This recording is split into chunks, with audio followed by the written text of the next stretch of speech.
Violence is a men's issue. All violence, from the microcosm of the home to the macrocosm of the state, is predominantly perpetrated by men.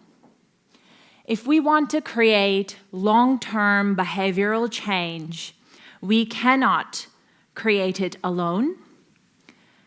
We need men to co-create and co-lead solutions with the whole of community. Evidence suggests that measures that are grounded in guilting and shaming, like incarceration, canceling, do not work in the long term. In fact, they make the problem worse. So we're going to look at how this story currently plays out. But before we do, a few things I want to define. When I say violence, I mean all kinds of violence: physical, sexual, financial, state violence as well. And when I say perpetrator, I will use this word often today. It refers to the person committing the act of violence. You may use different language at home or on the street. This is what I'm going to be using today. Now, the way this story currently plays out is, let's take the example of Chad.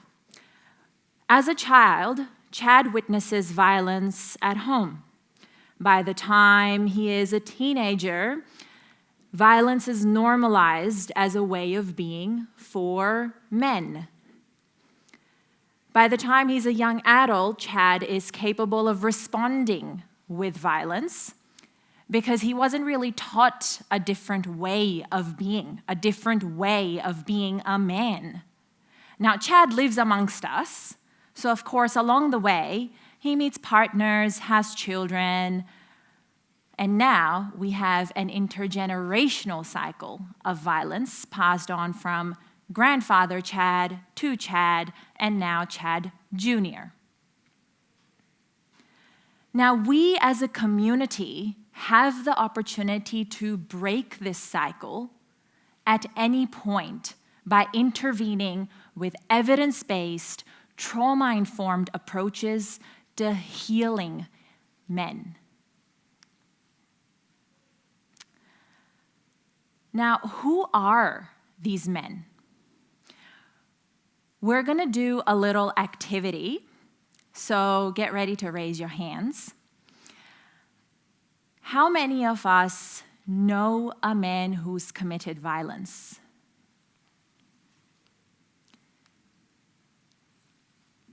Was it a repeated pattern of behavior? Yeah. Thanks for participating, and thank you for your bravery to participate as well. Men who commit violence, they live amongst us. We know them. They're our fathers, our brothers, our friends, co-workers, the fathers of our children. What we want from them is changed behavior.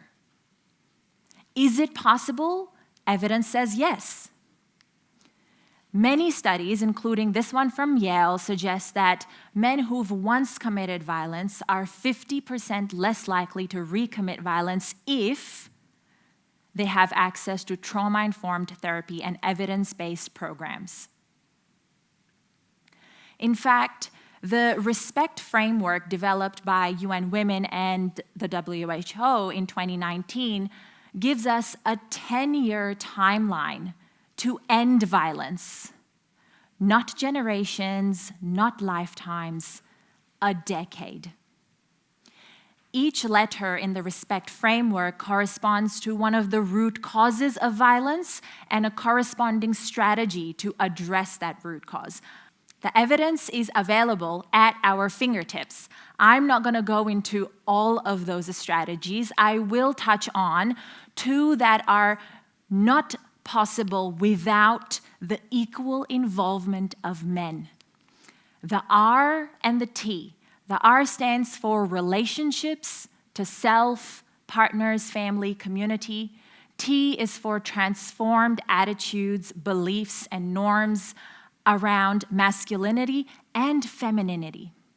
Evidence suggests that these are the two biggest contributors to men perpetrating violence. One, their understanding of masculinity. Is violence synonymous with masculinity? What is masculinity? What is femininity? Two, men's own trauma. Unhealed trauma passed down from generation to generation, and no means and education to break the cycle. What I am advocating for today is that if we choose to provide men with compassionate community care, an entire support system to break the cycle of intergenerational trauma. We have heaps of evidence. Evidence is not the problem. And I'm not asking you to do something just because science asks us to. Hey, science has asked me to eat more green veggies all my life, and do I?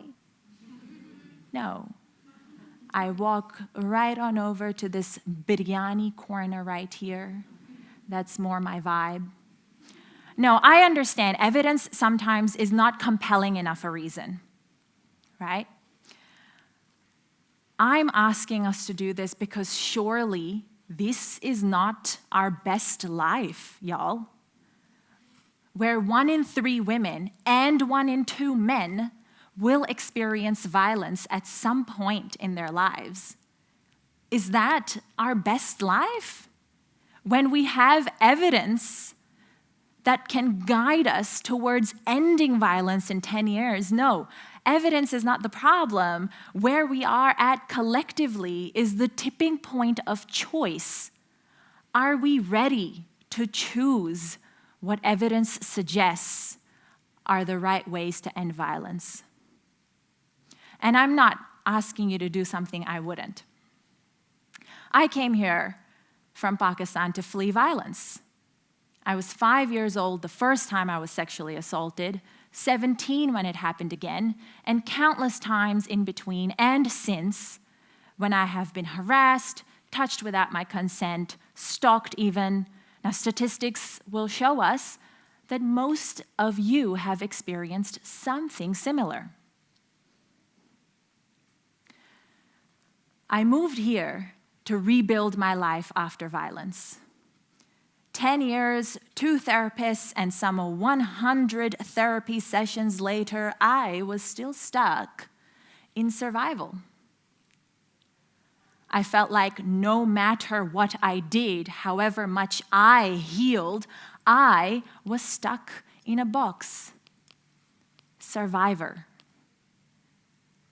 That wasn't it. There has to be something more. I remember it was 2019, the global pandemic was about to hit, and I was having one of those moments where I thought, I just want all this to end, right? And I called my best friend, my co-founder, saying, hey, what now? I have been healing for 10 years, but I'm not the problem. What else is there? I want peace. I want change. That's my justice. And I found my missing piece. A few months later, the pandemic had hit. Everyone was in lockdown. I was spending way too much time with my thoughts. And I did something that I don't recommend you do without professional supervision. I didn't tell my therapist either. I wrote a poem, which was normal for me. Writing and burning things is a part of my healing process. But this time, I sent it to the man who assaulted me when I was 17 years old. And he responded, and I did something I wasn't planning on. I asked him to sit down for a chat with me. He agreed. We sat down, and I told him the impact of his behavior on me and my whole life. We talked about what he had done, why was it wrong, and what would he do differently with someone else. And by the end of that conversation, I forgave him. not because he wanted it or asked for it or needed it. I did it to forgive me. I forgave me for not doing something different, for thinking he had any power over me, for giving him that power to begin with, for not taking it back sooner, for not owning my truth sooner. I forgave me. And the compassion for him was kind of a natural byproduct of that. I didn't intend for that to happen. But it gave me peace to know that I have voiced to him how his behavior needs to change, that I have voiced to our collective community what behaviors need to change so that it is not a cycle. Mariam today, someone else tomorrow. In her book, Marianne Williamson says, angry people cannot create a peaceful planet. And I have faith that enough of us will see the evidence, that enough of us will feel the truth of the evidence, that enough of us are willing to choose differently, to choose peace, kindness, love, compassion. And look, forgiveness is a tall order. That is not what I am asking for today. I am simply planting the seed of compassion to no one else but to yourselves first, so that in time that compassion may overflow to the rest of our community. Because that choice we do have control over. There's a lot of work that leaders need to do in state and policies, legislation. I get it. But we also have a choice to make. Will we keep kicking the can down the road, or are we ready to choose something differently? The next time we're in a situation where we want to respond with violence, are we ready to choose differently? Because that choice we are personally responsible for. And that is what I am leaving you with today. The next time you're in that situation, are you ready to choose something different? Thank you.